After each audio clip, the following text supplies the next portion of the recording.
General Dempsey, as to how the available threat estimates you were informed by, how our military was appropriately responsive. 7 people, since 4 people died 7 hours later, with the hundreds of airplanes, ships, planes, and men and women who are serving available in that part of the world, and how did you do what your posture and capabilities allowed?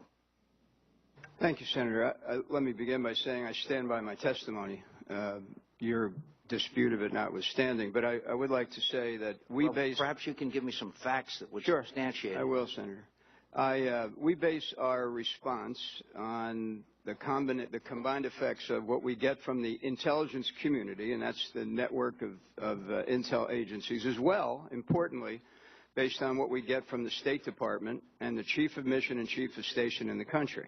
Did you ever get the message that said they could not withstand a sustained attack on the consulate? I was tracking that intelligence. I was tracking through General Did you receive that information? I did, and I saw it. So it didn't bother you? It bothered me a great deal, but why we never didn't you received put forces in place to be ready to respond? Because we never received a request to do so, number one, and number two, you never heard of Ambassador Stevens' repeated warnings about the lack of security? I had through General Ham, but we never received a request for support from the State Department, which would have allowed us to put forces on the ground. So it's the State Department's fault?